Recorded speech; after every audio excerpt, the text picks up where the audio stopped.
Hi, my name is Valentine, and I want to start this speech off with one question. Even when terminally ill, would you give up the opportunity to perform at one of your country's most well-known, most prominent music halls? Edith Piaf would be someone who is capable of answering this question in the 1950s, as she was a famous French musical singer who was sadly diagnosed with terminal cancer, but would still go on to perform at the Paris Olympia in this time, which is, as I said before, incredibly renowned, as even the Beatles would go on to perform there.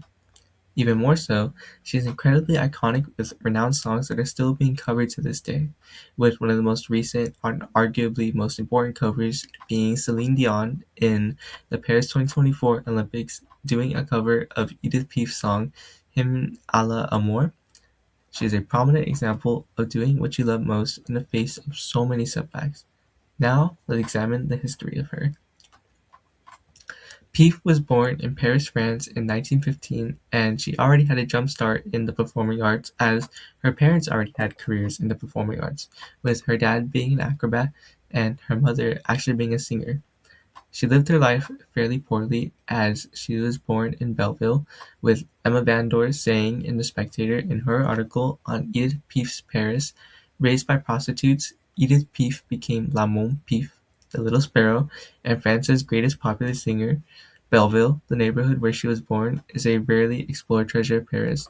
On September 27, 2008, which is a place that, as Emma Van Noy says, has suffered from a bad reputation, but that would all change according to Paris Remembers Edith Piaf by the New Straits Times, with author Kuala Lumpur on October 19, 2003, saying that Piaf's life changed from sleeping in alleys and in cheap hotels when the owner of a cabaret saw her singing on the pavement. He invited her to perform in his club and dubbed the tiny singer La Môme Piaf, street slang for the little sparrow. This showcases how just one start, one belief, can really change someone's whole future, as Edith Piaf would become a renowned singer, and her future was allowed to grow and prosper. Now that I have discussed Piaf's history, let's examine the positive side of her life. As I mentioned before, Piaf is an iconic French singer, but she would even go on to be an international star across the world. She is still celebrated in France and across the world for her music that is still being remembered today, with songs that reflect current themes and parts of our world. From Singer Conveys the Passion of Piaf review, Edith Piaf, A Celebration of a Legend, Exeter Northcott by Express and Echo, an anonymous source on June 3rd, 2011 would say that many of Edith's songs are relevant today. For example, on Om, the theme of the battered woman whose man abuses her. However, all is forgiven when they make love. This goes to show how famous and renowned Piaf is, as many decades later, her music still carries such great meaning and depicts struggles that continue, such as abusive relationships, which can be seen throughout all of our history. Now that I have examined the positive impacts, let's dive into the negatives. Despite all of her fame and success, she of course had to face so many setbacks like the rest of us.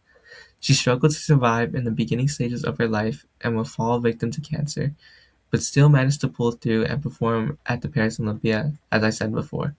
With the New Straits Times author Kuala Lumpur on October 19, 2003, who created Paris Remembers Edith Piaf, saying that her life was brief, her fame international and enduring.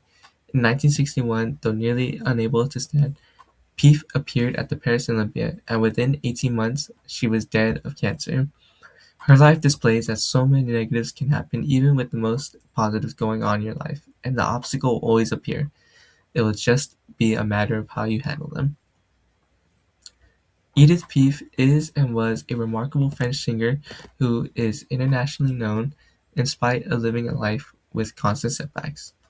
She deserves to be celebrated and remembered for the impact she had on classical music along with French history, as she is incredibly important to what she belongs to. However, she reminds us that unexpected negatives can always come for us even when the life we live seems so prosperous. Her story is what I believe to be so important and meaningful to us so that we can always chase our dreams. Um, Moving forward will always be the right choice so that growth and accomplishments can keep happening so that our lives will continue to remain prosperous with nothing holding us back, as terminal cancer could not even hold this legend down from doing what she loves most. Thank you.